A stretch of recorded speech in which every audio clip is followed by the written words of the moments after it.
नमस्ते, स्वागत है आपका आफ्टर स्कूल क्लासेस में। मैं कृष्णा। ये जो चैप्टर है केमिस्ट्री का chapter 1 matter in our surrounding, आज अपन इसको कवर करेंगे। ठीक है, ये पूरा चैप्टर जो है समझेंगे।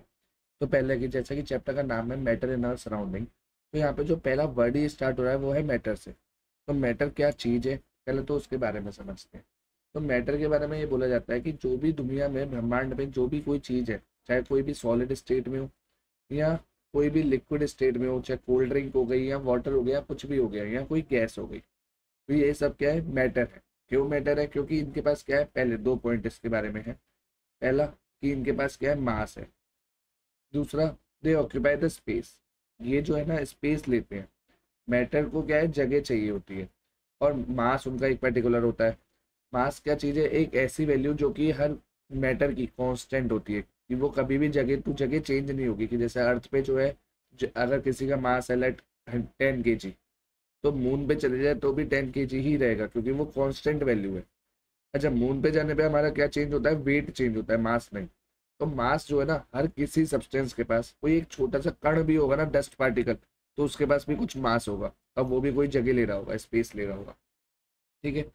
अब इसमें ये बोला गया कि all the matter in the universe exist in the three state. दुनिया में, ब्रह्मांड में जितने भी हमारे पास मैटर है वो तीन स्टेट में पाए जाते हैं। ठीक है। अब इसका जो क्लासिफिकेशन है मैटर का, अब पहला बेसिस है कि फिजिक्स के बेसिस पे। ठीक है, अकॉर्डिंग टू द फिजिक्स। अच्छा, आईसीएससी में तो ये जो है मैटर इन आवर सराउंडिंग है, मैटर जो चैप्टर है ना, केमिस्ट्री में भी आता है और फिजिक्स में भी आता है, 8th में भी आता है क्लास, और क्लास 9th में भी। ठीक है, अपने में क्या है, सीबीएसई में अकॉर्डिंग टू फिजिक्स। ठीक है, फिजिक्स के बेसिस पे ये बोला गया, फिजिकल स्टेट के बेसिस पे मैटर जो है ना, तीन टाइप में क्लासिफिकेशन करे गए हैं। पहला सॉलिड, दूसरा लिक्विड और गैस। ठीक है, ये तीन चीजों के बारे में। इन तीनों चीज गैस। अब इन तीनों चीजों के बारे में जो है ना, अपन इनके बारे में डिटेल में पढ़ेंगे कि भाई क्या होता है, इनकी प्रॉपर्टीज कैसी होती है, कि इनके अंदर जो पार्टिकल्स है सॉलिड के अंदर, लिक्विड के अंदर या गैस के अंदर, उनका क्या चेंजेस होता है, तो हमने कैसे क्लासिफिकेशन कर दिया कि भाई ये सॉलिड है, ये लिक्विड है या गैस है। ठीक है। तो पहला characteristics of the particle of matter, कोई भी जो मैटर है वो एक पार्टिकल्स के बने होते हैं। ठीक है, कोई भी मैटर है, समझ लो कोई सॉलिड मटेरियल है, तो वो कुछ छोटे छोटे पार्टिकल से मिलकर बने होगा। उस पार्टिकल के बारे में उसकी प्रॉपर्टीज। ठीक है, वो पहला है, पहला टॉपिक। तो पहला बोला गया कि particle of the matter have the space between. अगर दो पार्टिकल है तो उनके बीच में क्या होगा, इंटरमोलिकुलर स्पेस होगा। क्या होगा, इंटरमोलिकुलर स्पेस होगा। ठीक है। अच्छा, दूसरा ये बोला गया कि the particle of the matter are constantly motion, है ना, कॉन्स्टेंटली मूविंग या फिर कॉन्स्टेंटली इन कॉन्स्टेंट मोशन। कि कोई भी पार्टिकल है, जैसे कि अगर पानी है, ठीक है, पानी के जो पार्टिकल्स है ना, वो क्या कर रहे होंगे, रैंडम मोशन कर रहे होंगे, जिगजैग मोशन कर रहे होंगे यहाँ पे पानी के अंदर, है ना। तो ऐसा कोई भी पार्टिकल है किसी भी सब्सटेंस का। अच्छा, सॉलिड में क्या होता है, जो पार्टिकल है ना वो बहुत ज्यादा पास होते हैं, तो वो अपने इर्द गिर्द बस वाइब्रेट कर पाते हैं। ठीक है, वो इतना ज्यादा मोशन नहीं दिखा पाते, लेकिन वाइब्रेट जरूर करते हैं, तो उसी का वो मोशन वाला ही पार्ट हो गया। तो उसको भी ये कहेंगे कि उसके जो पार्टिकल है वो कंटिन्यूसली मूविंग है, पर इतनी जगह नहीं है, तो इस वजह से वो वाइब्रेट कर रहे होते हैं। थर्ड पॉइंट ये बोला गया पार्टिकल के बारे में गला बैठा हुआ है एक तो मेरा। थर्ड पॉइंट ये बोला गया कि जो पार्टिकल ऑफ मैटर है अट्रैक्ट ईच अदर। तो जो पार्टिकल होंगे ना, वो एक दूसरे को क्या कर रहे होंगे, अट्रैक्ट कर रहे होंगे। ठीक है, उनके बीच में क्या होगा, एक बॉन्डिंग होगा, है ना। अच्छा, ये क्या हो गया, एक तो कोएसिव फोर्स कहते हैं, जो पार्टिकल के बीच में लगती है ना, दो पार्टिकल के बीच में फोर्स जो लगती है उसे कोहेसिव फोर्स कहते हैं। और एक पार्टिकल और दूसरा, जैसे जो जिस कंटेनर के अंदर डाला है, उनके बीच में जो फोर्स लगती है उसको एडहेसिव फोर्स कहते हैं। ठीक है, ये चीज हो गई। अच्छा देखो, थोड़े से जो टॉपिक अभी बताया मैंने, इंटरमोलिकुलर स्पेस, जिगजैग मोशन जो कि ब्राउनियन मोशन या कांस्टेंट मोशन जो था, है ना, इस सब के बारे में भी एक अच्छी चीज दिखाता हूँ, डिजिटली ब्राउनियन मोशन। ठीक है। हाँ, देखो इसमें ब्राउनियन मोशन दिखाने के लिए ये वाली लेते हैं, डिफ्यूजन में होगा। देखो,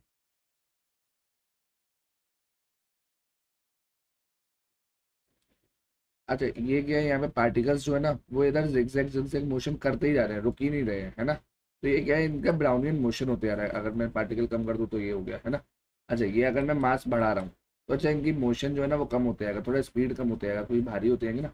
अब जैसे इसका कम कर दूँ तो स्पीड बढ़ जाएगी, ठीक है, स्पीड बिल्कुल मास कम कर दिया, स्पीड बढ़ गई, मास बढ़ा दूंगा स्पीड कम हो जाएगी, ठीक है। अच्छा थोड़े बड़े कर दूँ पार्टिकल, पार्टिकल की साइज भी बड़ी कर सकते हैं, ये हो गए बड़े।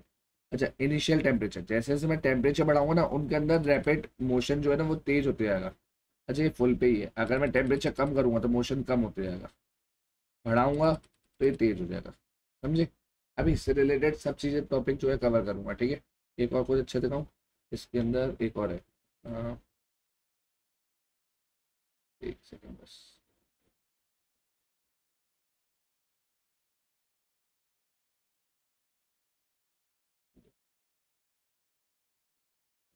इससे एक और अच्छा,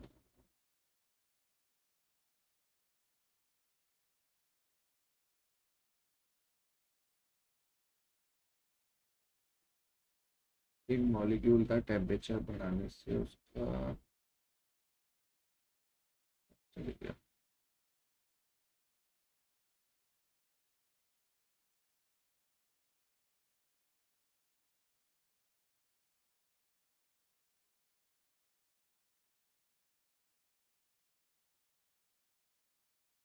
ये रहा। अब इसमें हेवी एंड लाइट वाले जो पार्टिकल आए, ये पार्टिकल डाल दिया अब इसमें आपने। अच्छा इसका टेम्परेचर बढ़ाएंगे ना यहाँ पे, तो ये मोशन इनका कितना तेज तेज तेज होते जाएगा, ठीक है, प्रेशर भी बढ़ते जा रहा है, टेम्परेचर भी बढ़ते जा रहा है। यही अगर मैं इसको ठंडा कर दूं, ठीक है, ठंडा करने से क्या होगा, इनकी स्पीड कम होती जाएगी, धीरे धीरे करके ये नीचे सेटल डाउन होना स्टार्ट हो जाएंगे और सॉलिड स्टेट में भी कन्वर्ट हो जाएंगे, ये है ना, ऐसा भी हो जाएगा धीरे धीरे करके। अच्छा ये टाइम बढ़ा लेगा फालतू का, स्किप इसको कर नहीं सकते, ठीक है। अगर बिल्कुल धीरे धीरे अगर मैं अभी ये टेम्परेचर डाउन करते जा रहा हूँ, अभी ऊपर देख रहे होगे ये 60 50 की लाइन में है ना, केल्विन में टेम्परेचर जो है ऊपर डाउन होते जा रहा है। अच्छा ये टेम्परेचर धीरे धीरे डिक्रीज होते जाएगा, ये नीचे सेटल डाउन होना स्टार्ट हो जाएंगे, है ना। अच्छा इसके अलावा एक और था इसमें, सॉलिड लिक्विड गैस को दिखाने का, अ, यार,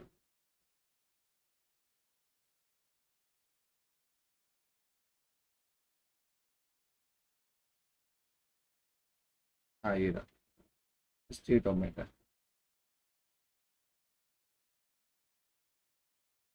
ये अच्छा है।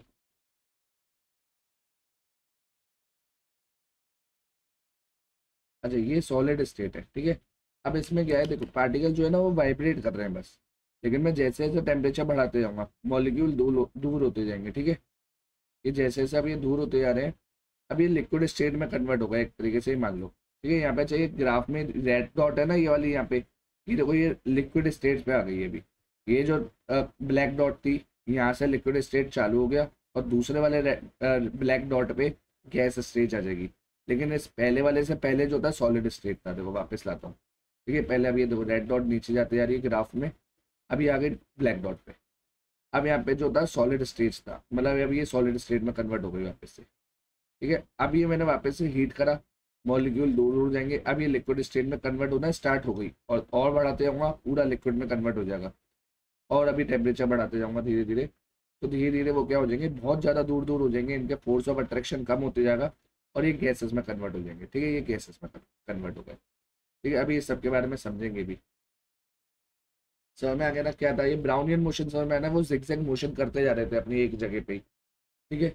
अब अब पार्टिकल के बारे में आगे अच्छा इससे रिलेटेड कोई अच्छे अच्छे क्वेश्चन भी बताया हूँ।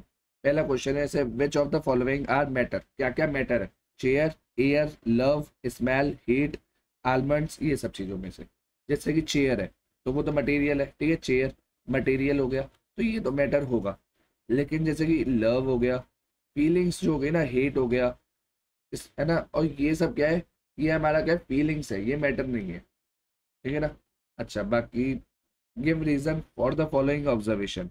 The smell of the hot sizzling food reaches you several meter away, but the get the smell from the cold food have to uh, have to go close. ठीक है, अब इसमें बोला गया कोई खाना है तो समझ लो कोई कंटेनर है, उसके अंदर कोई फूड आइटम्स है, ये जो है हॉट है ना, गर्म है, ये जो है कोल्ड में है, आई मतलब ठंडा है, ठीक है। तो इसकी स्मेल जो है ना ज़्यादा दूर तक नहीं जाएगी, लेकिन इसकी जो है बहुत दूर तक फैलेगी। क्यों? क्योंकि ये गर्म है। क्यों? इसके पार्टिकल जो है वो ज्यादा अच्छे से एक्सपेंड कर रहे होंगे, है ना, जगह जगह एक दूसरे से दूर दूर जा रहे होंगे, तो इसलिए फैलेंगे। तो हॉट के अंदर जो भी गर्म चीज होगी ना, तो वो जल्दी फैलेगी, उसकी स्मेल हमें जल्दी आ जाएगी। बाकी कोल्ड जो होगी उसकी स्मेल इतनी जल्दी नहीं आएगी। अच्छा, इसी के साथ थर्ड क्वेश्चन जैसे कि यार, driver is able to cut through a water in a swimming pool, which property of the matter does the observer use, है ना, ऑब्जर्वेशन यूज। अभी बोला गया ऐसे अगर कोई पानी है, समुद्र है, ठीक है, उसके अंदर कोई तैराक जो है, मतलब स्विमिंग करने वाला, ये बना दिया, ठीक है, वो अपने हाथ चला चला के आगे तैरते रहता है। करता क्या है वो, कि जो पानी के मॉलिक्यूल है ना, उनके बीच में स्पेस है। अब जैसे ही वो पानी के मॉलिक्यूल के अंदर से अपना हाथ पास करता है तो वो पास हो जाता है। लेकिन यही मान लो नीचे कुछ टाइल है, जमीन है, जमीन पे लेट जाओ तुम, है ना, जमीन पे लेटने के बाद फिर जमीन पे हाथ मारो, तो ऐसा थोड़ी है खुद आगे भग जाओगे। हाथ अंदर ही नहीं जाएगा जमीन के, क्यों? क्योंकि उसके मॉलिक्यूल इतने ज्यादा पास पास है कि भाई वो इसके अंदर स्पेस ही नहीं है कि हमारे हाथ को जगह दे दे। अच्छा, पानी के अंदर हाथ ऐसे लहराने में थोड़ा सा कष्ट हो सकता है।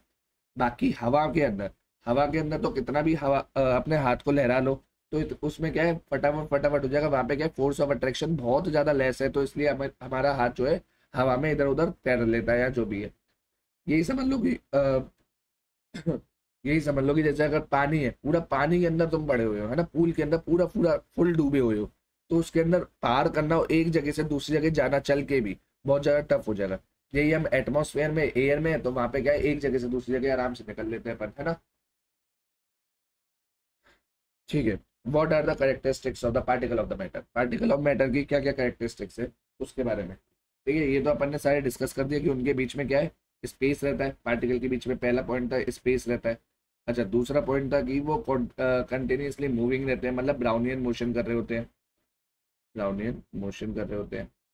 अच्छा, उनके बीच में इंटरमोलिकुलर फोर्स ऑफ अट्रैक्शन होता है, इंटरमोलिकुलर फोर्स ऑफ अट्रैक्शन होता है। ये सारी पार्टिकल्स की वो है प्रॉपर्टीज, ठीक है। अच्छा, पार्टिकल्स जो है बहुत ज्यादा स्मॉल साइज के भी होते हैं, स्मॉल साइज के होते हैं, ठीक है। और ठीक है, बस यही था। अब ये स्मॉल साइज के होते हैं, ये कैसे बताएं। अगर मैं एक कंटेनर ले लूं, उसके अंदर पानी भरा हुआ है, और KMnO4 का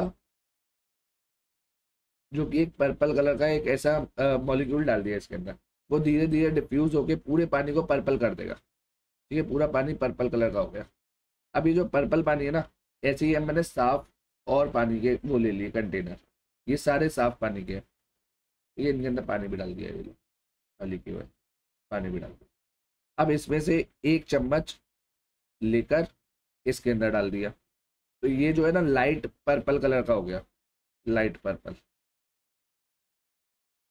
अच्छा, इसमें से भी वापस से एक चम्मच लेकर इसमें डाल दिया, तो और लाइट हो गया, मोर लाइटर।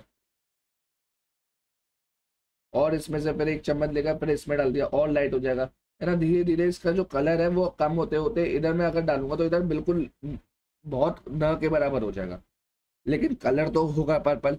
तो ये प्रूफ करता है कि भाई जो पार्टिकल्स हैं वो इक्विवेलेंट, चाहे इतने से पार्टिकल क्यों ना हो, पहले इतना बड़ा मॉलिक्यूल था, अब इतना सा पार्टिकल क्यों ना आ जाए छोटा सा, वो भी इक्विवेलेंटली फैल जाएगा इसके अंदर।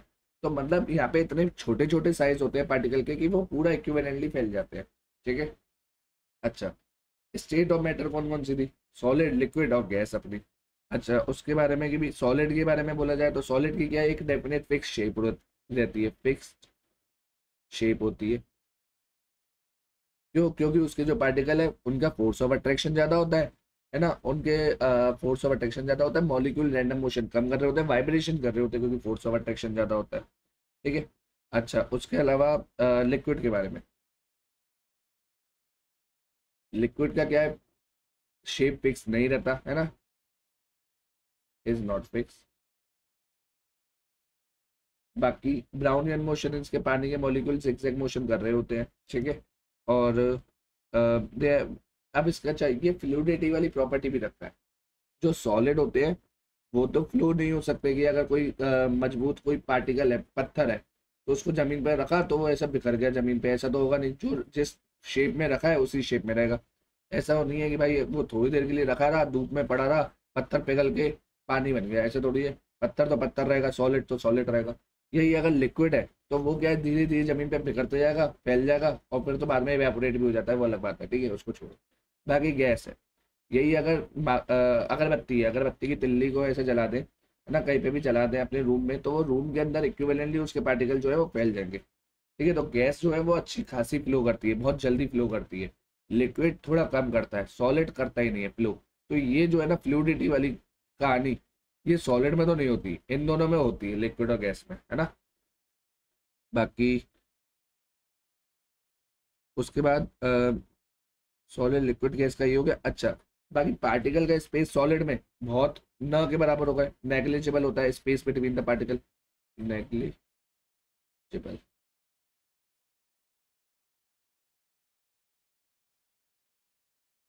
स्पेस बिटवीन द पार्टिकल,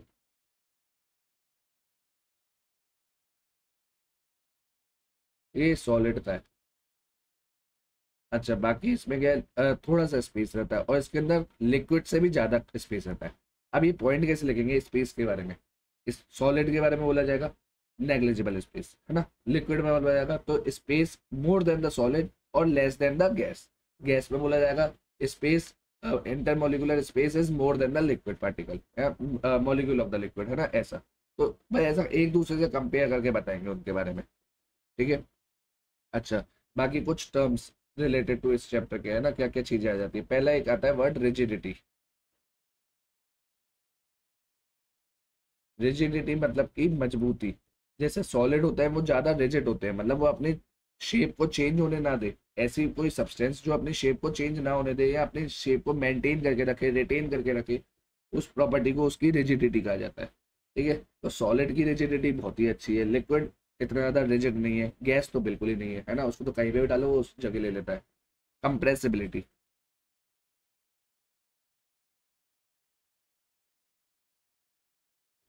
मतलब कि सॉलिड है, अब मैं उसको ऐसे समझ ले पत्थर है, अब इतनी तो शक्ति भाई मेरे पे है नहीं कि मैं पत्थर को पिचका के बारूद बना दूं, है ना, ऐसे तो है नहीं। लेकिन अच्छा, पानी है, उसको मैं थोड़ा कहीं ना कहीं मैं सिरिंज में लेकर उस पर थोड़ा सा प्रेशर लगा के, ना के बराबर तो मैं उस पर प्रेशर लगा ही सकता हूँ, कंप्रेस कर सकता हूँ, है ना। बाकी उससे भी ज्यादा मैं गैस हो तो गैस को तो मैं कितना भी दबा दूंगा, बहुत अच्छा खासा दबा दूंगा, है ना, कि भाई अगर मेरे पास बलून है, ढीला सा फूला हुआ है, लेकिन मैं उसको पिचका के बहुत छोटा सा कर सकता हूँ अपने मुट्ठी में, है ना, कि मैंने गैस को क्या कर दिया, कंप्रेस कर दिया। तो गैस को कंप्रेस करना आसान है, और जो लोहे को पिघलाकर बारूद वो उसका आकार बदल दे तो उसी को ताकतवर कहते हैं। तो ठीक है, कंप्रेसिबिलिटी क्योंकि दिखानी है तो सॉलिड में दिखाओ, लिक्विड और गैस में तो कोई भी दिखा देगा। अच्छा, उसके बाद फ्लूइडिटी के बारे में। फ्लूइडिटी से रिलेटेड तो मैंने बता ही दिया कि जो ऐसा प्रॉपर्टी, अब नाम भी लिख देता हूँ यहाँ पे, फ्लूइडिटी, कि किसी भी पार्टिकल की या प्रॉपर्टी की वो जो है सब्सटेंस जो है ना वो फ्लो कर रहा है, तो उसकी वो प्रॉपर्टी फ्लूइडिटी कहलाती है। ठीक है, जैसे कि गैस वो और लिक्विड, ये फ्लूइडिटी दिखाता है, सॉलिड नहीं दिखाता। सॉलिड में ये जो फ्लूइडिटी वाली चीज है वो नहीं है, लिक्विड और गैस में थी। ठीक है, बाकी फिलिंग अ गैस कंटेनर। अब ये क्या चीज है ना, filling a gas in a container, अगर कोई कंटेनर है उसमें मैं थोड़ी सी भी गैस डाल दूंगा ना, जिसमें इतने 4 5 6 मॉलिक्यूल होंगे, तो वो भी इक्विवेलेंटली इसमें फैल जाएगा। ठीक है, ऐसा एक मॉलिक्यूल इधर आ गया, एक इधर आ गया, एक इधर आ गया, एक इधर, चार और बढ़ा दूंगा तो बिल्कुल एक दूसरे से बराबर दूरी पे इक्विवेलेंटली फैल जाएंगे। ऐसा नहीं कि इस कॉर्नर में जो है ज्यादा स्मेल आ रही है उसकी इधर कम आ रही है, जगह जगह बराबर रहेंगे वो मॉलिक्यूल। बाकी शेप के बारे में, है ना, तो डेफिनेट शेप किसकी थी, सॉलिड की डेफिनेट शेप थी, लिक्विड की फिक्स नहीं थी, गैस की भी फिक्स नहीं थी, जिस कंटेनर में डालो उसकी शेप ले लेता है। अच्छा, बाकी काइनेटिक एनर्जी जो सबसे ज्यादा काम की है, ठीक है, काइनेटिक एनर्जी क्या चीज रहता है,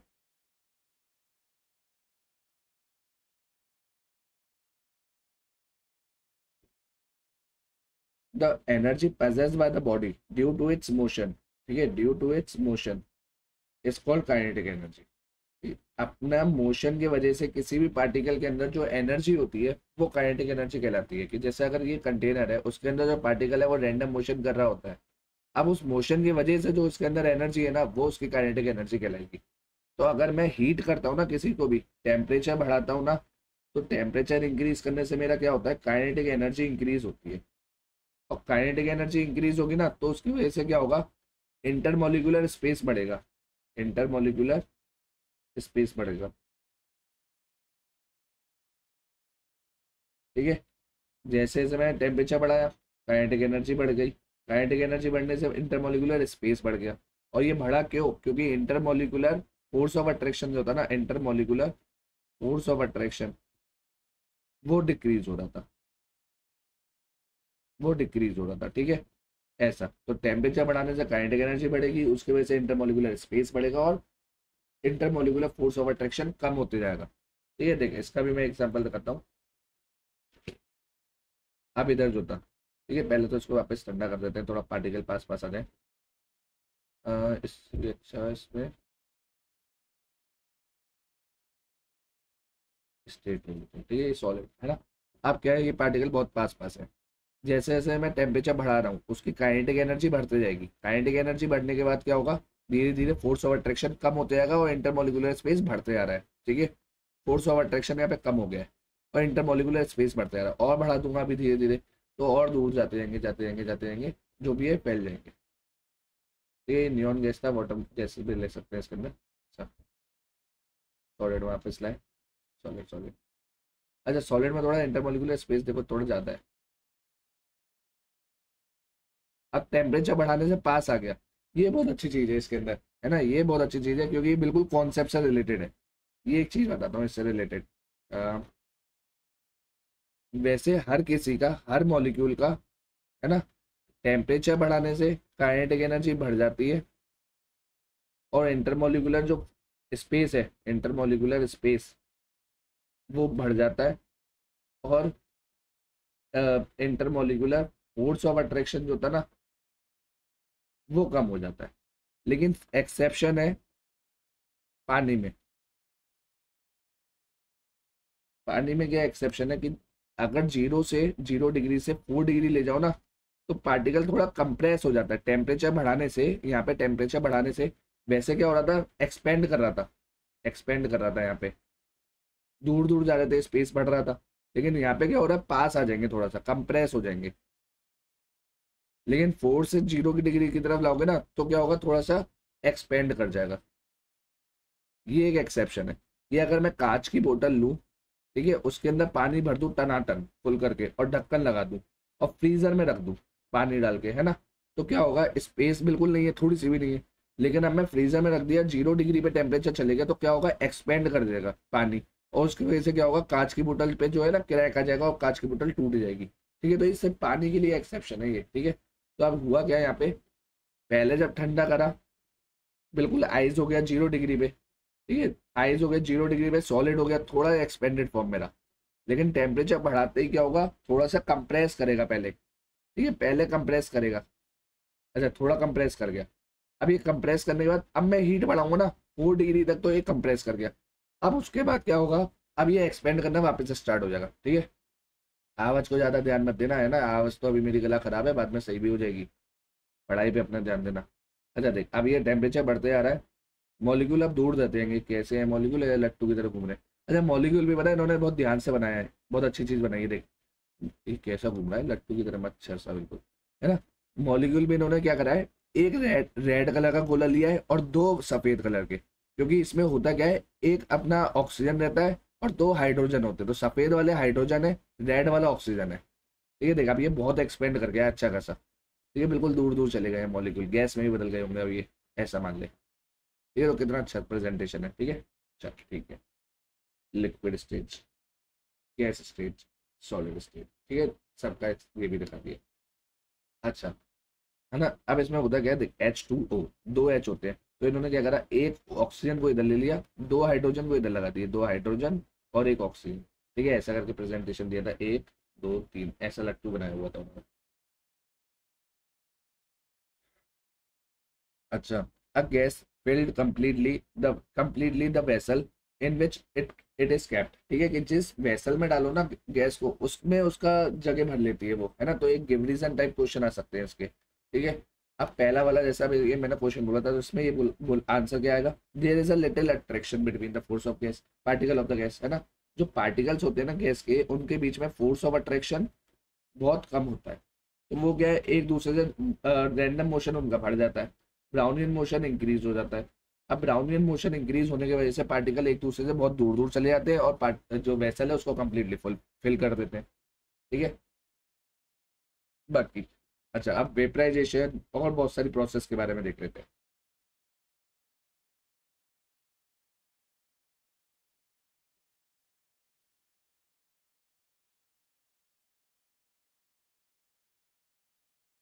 ये वेपराइजेशन क्या होता है?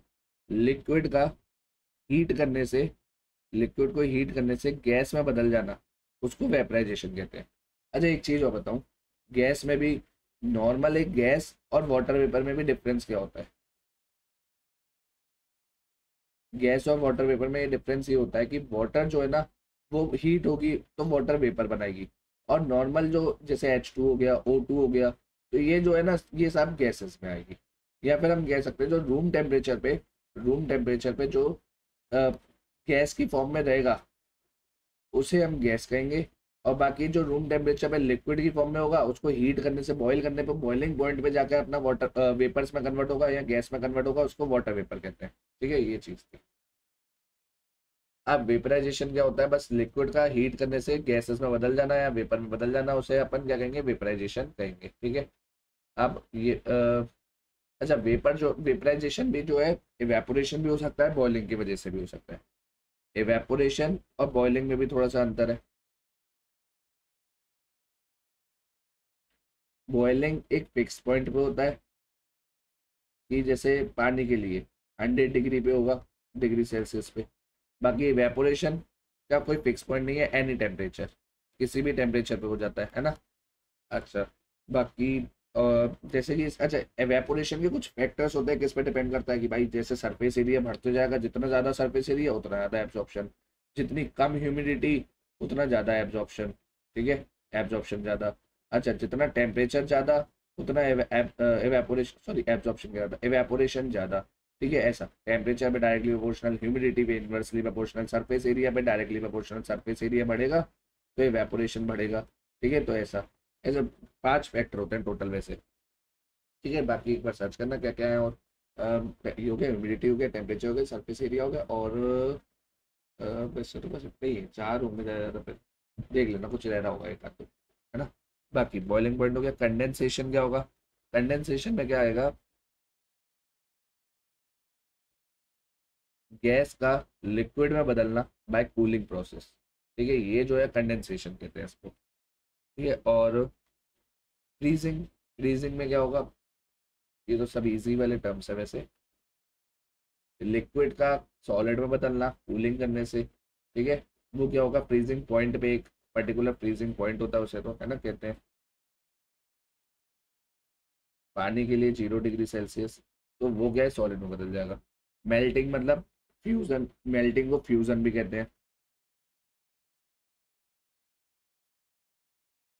जिसमें क्या है? सॉलिड जो है ना, वो लिक्विड में कन्वर्ट हो जाएगा हीट करने से, तो है ना, हीट करने से, जो कि वो भी 0 डिग्री सेल्सियस ही होता है। तो ये 0 डिग्री सेल्सियस पे सॉलिड लिक्विड में भी कन्वर्ट होना होगा, और लिक्विड से सॉलिड भी। अब ये डिपेंड करता है ना मैं किस टेम्परेचर से जा रहा हूँ। अगर मैं 4 डिग्री से 0 की तरफ जा रहा हूँ, तो अब मैं क्या कहूँगा? 0 डिग्री पे क्या होगा? अभी तो सॉलिड है ना, सॉलिड, वो सॉरी लिक्विड है। अब लेकिन थोड़ी थोड़ी देर बाद, अब कुछ एक हीट होती है, अच्छा लेटेंट हीट, ये सब भी टॉपिक है अभी, अब इसके बारे में ही बताता हूँ डायरेक्ट, तो फिर समझ में भी आ जाएगा। एक टॉपिक है अब लेटेंट हीट। लेटेंट हीट क्या होता है? जैसे अभी मैंने क्या करा, 4 डिग्री से 0 डिग्री पे गया, तो 0 डिग्री पे अब मैं स्टार्ट हो गया, आ गया, है ना, बस अभी आया हूँ। तो अभी तो ये क्या है? लिक्विड स्टेट पे ही है। लेकिन अब मेरे को सॉलिड स्टेट में करने के लिए 0 डिग्री मेंटेन रखा, थोड़ी देर के लिए 0 डिग्री मेंटेन रहेगा, है ना।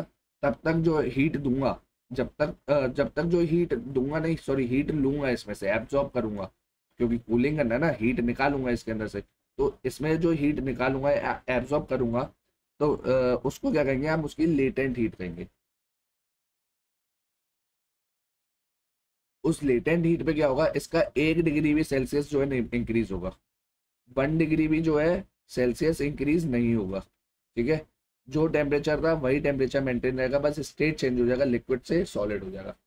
अगर मेरे पास एक कंटेनर है ना, उसके अंदर बर्फ पड़ी हुई है, ठीक है, यहाँ से लेबोरेटरी थर्मामीटर लगाकर अगर मैं उसकी रीडिंग लूँ, ठीक है, बर्फ का क्या है? 0 डिग्री रहेगा सेल्सियस। अच्छा, अब धीरे धीरे वो बर्फ मेल्ट होगी, पानी में बदलते रहेगी, एक पार्टिकल पूरा पानी में हो गया, दूसरा पार्टिकल वो बर्फ का पीस वो भी पानी में हो गया। मतलब पूरा पानी में कन्वर्ट हो गया। जब तक आखिरी वाला भी है ना पानी में कन्वर्ट नहीं हो जाएगा तब तक 0 डिग्री मेंटेन रहेगा। जैसे ही वो पानी में हो गया उसके बाद 0 से 1 डिग्री आएगा, फिर धीरे धीरे 2, फिर 4, है ना, ऐसा करते करते इंक्रीज होते जाएगा। ठीक है, तो ये आ गया हमारा लेटेंट हीट वाला टॉपिक। इसमें कुछ पर्टिकुलर हीट जो है जूल में देनी पड़ती है ना। तो उससे क्या होगा, जैसे हीट दी मैंने, ठीक है, पहले तो था -2 डिग्री सेल्सियस, फिर 0 डिग्री पे आ गया। अब 0 डिग्री से क्या है, 0 डिग्री मेंटेन रहा। उस 0 डिग्री को जब तक मेंटेन रहा 2, 3, 4 सेकंड के लिए, जब तक सारा पानी में कन्वर्ट ना हो गया, तब तक जो मैंने हीट दी होगी उसे अपन लेटेंट हीट कहेंगे। लेटेंट हीट ऑफ फ्यूजन कहेंगे या लेटेंट हीट ऑफ मेल्टिंग कहेंगे। अच्छा, यही अगर हीट मैं अगर पानी को 100 डिग्री पे देता हूँ, 100 डिग्री सेल्सियस पे देता हूँ, जिसमें लगभग 99 डिग्री पे आ गया, अभी तो लिक्विड पे है। 100 डिग्री पे आ गया, अभी भी लिक्विड पे है। और थोड़ा कुछ सेकंड तक, 5, 6 सेकंड तक 100 डिग्री मेंटेन रहा, लेकिन अब जो है वो गैस में कन्वर्ट हो गया। तो 100 डिग्री से 100 डिग्री मेंटेन रहा, लेकिन कुछ तो हुआ होगा, कुछ तो हीट इसने एब्जॉर्ब करी होगी। तो वो हीट जो होती है वो लेटेंट हीट होती है। लेकिन ये जो है लेटेंट हीट ऑफ वेपराइजेशन है, क्योंकि वेपर में कन्वर्ट कर रही है, वेपराइजेशन है। ठीक है, तो ये लेटेंट हीट ऑफ वेपराइजेशन था पहले वाला। ये वाला जो था लेटेंट हीट ऑफ मेल्टिंग या फ्यूजन था। अच्छा, उसके बाद ये दोनों हो गया लेटेंट हीट ऑफ वेपराइजेशन और मेल्टिंग, मेल्टिंग या फिर फ्यूजन वाला भी। उसके बाद कुछ आता है सब्लिमेशन वाला टॉपिक। सब्लिमेशन क्या चीज है,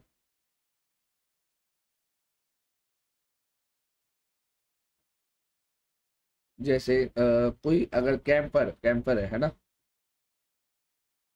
कैंपर में क्या होता है कपूर में, कि अगर ये सॉलिड स्टेट में है, वो डायरेक्ट गैस में कन्वर्ट हो जाता है, उड़ जाता है हवा में, है ना, हीट लेकर। लिक्विड स्टेट आती ही नहीं इसके अंदर।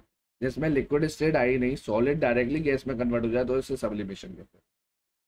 यही अगर गैस का डायरेक्टली सॉलिड में कन्वर्ट होना, जैसे CO2 गैस थी, उसको ड्राई आइस बनाया, ठीक है, ड्राई आइस, ये गैस थी, यहाँ पे सॉलिड में कन्वर्ट हो गया। तो ये कूलिंग प्रोसेस में क्या हुआ, इस इसमें क्या हुआ, डायरेक्टली सॉलिड में कन्वर्ट हो गई, लिक्विड स्टेज आई नहीं, तो उसे कहते हैं डी सब्लिमेशन या फिर एक और डिपोजिशन।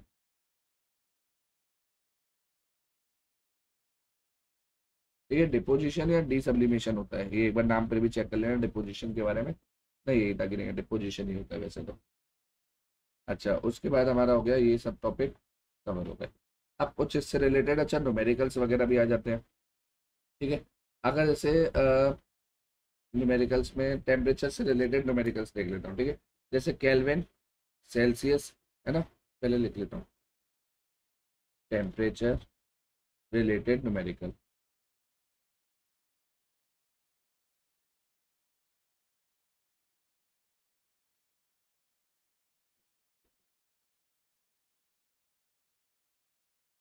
देखो, पहला एक फॉर्मूला है, F = 9/5 times C + 32।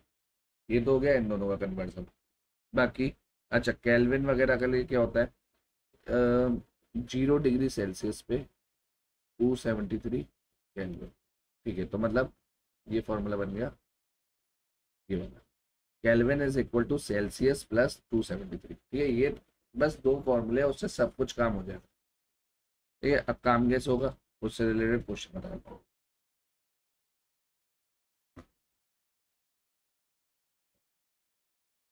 300 degree kelvin है। अगर इसमें इसको मेरे को अब सेल्सियस में कन्वर्ट करना है, तो मैं ये वाला फॉर्मूला लगाऊंगा, K = C + 273। ये था 300 = C + 273। ये जाएगा यहाँ पे माइनस होगा, तो 300 - 273 = C, जो किया जाएगा 20, 27 इतने डिग्री सेल्सियस में आता है। ठीक है, तो सेल्सियस में 27 डिग्री जो है वो केल्विन में 300 डिग्री के बराबर होता है। अच्छा, केल्विन में डिग्री नहीं लगाते, ये और पॉइंट है ना, फ़ारेनहाइट और सेल्सियस में लगाते हैं। अच्छा, यही अगर सेल्सियस होता, ठीक है, जैसे अगर मैं बोलूँ कि 37 डिग्री सेल्सियस इन फ़ारेनहाइट, ये कन्वर्ट करना हो, ठीक है,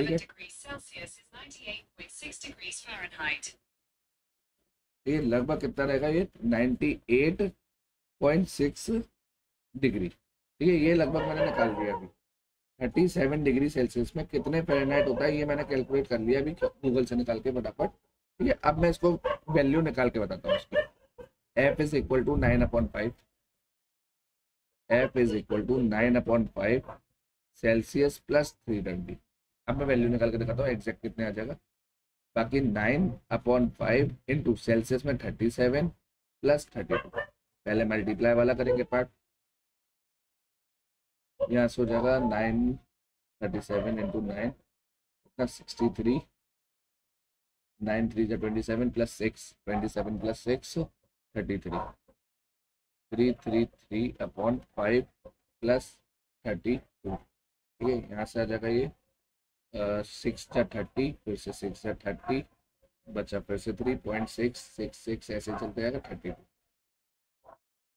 ये हो गया 2 और 6 8, 3 और 6 9.66 ऐसा कुछ, और आ क्या रहा था 98.6, है ना, लगभग बिल्कुल एग्जैक्ट ही आ गया ये इतना फ़ारेनहाइट। ठीक है, सही आंसर। अच्छा, तो ऐसे टाइप से जो भी न्यूमेरिकल्स होंगे वो सॉल्व हो जाएंगे, है ना। टेम्परेचर से रिलेटेड सारे न्यूमेरिकल्स हो गए, है ना। जो भी कुछ टॉपिक थे इसके अंदर वैसे सारे कवर हो गए होंगे, अब कुछ भी रहा नहीं होगा। ह्यूमिडिटी वगैरह ये सब चीज़ें मैंने बता दिया, एवेपोरेशन वगैरह भी। ठीक है, बस। बाकी अगर कोई भी डाउट हो फिर मेरे को व्हाट्सअप कर देना, या जो भी मैसेज डाल देना, कमेंट कर देना, ठीक है, तो मैं बता दूँगा।